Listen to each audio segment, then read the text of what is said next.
시편 29편.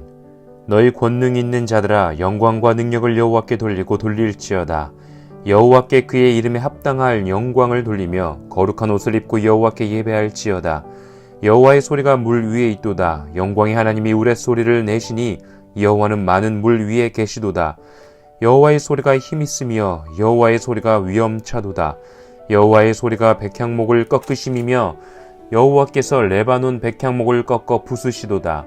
그 나무를 송아지같이 뛰게 하시며 레바논과 시련으로 들송아지같이 뛰게 하시도다. 여호와의 소리가 화염을 가르시도다.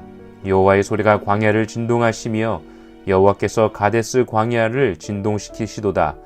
여호와의 소리가 암사슴을 낙태하게 하시고 삼림을 맑게 벗기시니 그의 성전에서 그의 모든 것들이 말하기를 영광이라 하도다. 여호와께서 홍수 때에 좌정하셨으며 여호와께서 영원하도록 왕으로 좌정하시도다. 여호와께서 자기 백성에게 힘을 주시며 여호와께서 자기 백성에게 평강의 복을 주시리로다. 아멘. 시편 29편의 말씀을 통하여 하나님께서 부어주신 귀한 은혜가 경험되어지는 하루가 되어지길 원합니다. 오늘의 말씀은 다윗이 모든 피조물에게 하늘과 땅과 사람들의 주권자 되신 하나님을 예배하라고 요청하며 쓴 시입니다. 1절에서 2절은 하늘에 대한 하나님의 주권에 대해서 기록되어져 있고 3절에서 10절까지는 땅에 대한 하나님의 주권이 기록되어져 있습니다. 그리고 마지막 11절은 인간에 대한 하나님의 주권이 기록되어 있습니다. 그래서 하늘에 대한, 땅에 대한, 인간에 대한 하나님의 주권에 대해서 자세하게 묘사하고 있는 시입니다.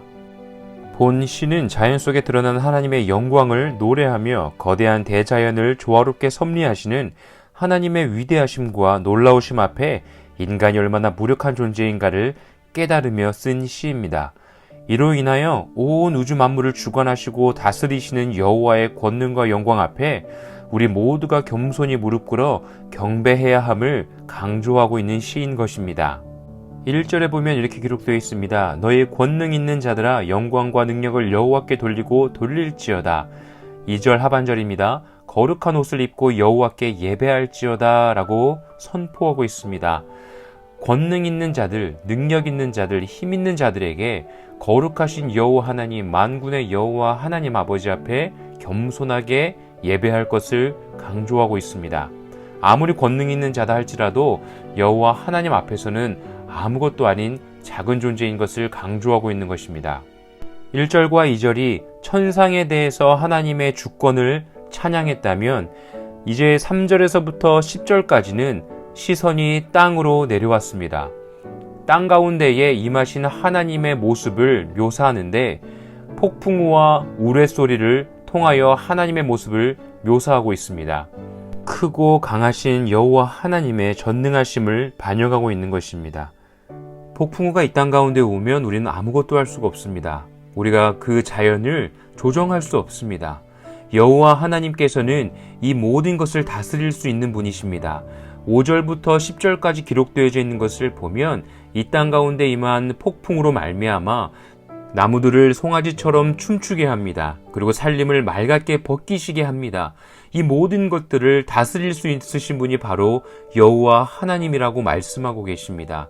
자연을 다스릴 수 있는 여호와의 영광 앞에 우리 모두가 함께 예배자로서 하나님을 높여드려야 한다고 다윗은 기록하고 있는 것입니다. 하늘과 땅을 다스리는 주권자인 하나님께서 우리에게 힘을 주시겠다고 11절에 말씀하고 계십니다.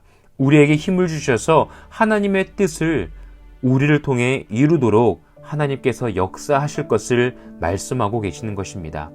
저와 우리 모두가 정말로 이 땅 가운데 왕이 되신 여호와 하나님을 찬양하며 예배하길 원합니다. 이 세상을 다스리시고 자연의 주권자가 되어주신 여호와 하나님 아버지 앞에 예배하며 승리하는 저와 우리 모두가 되시길 원합니다. 하나님께서는 저와 우리 모두를 통하여 하나님의 일을 이루실 것입니다.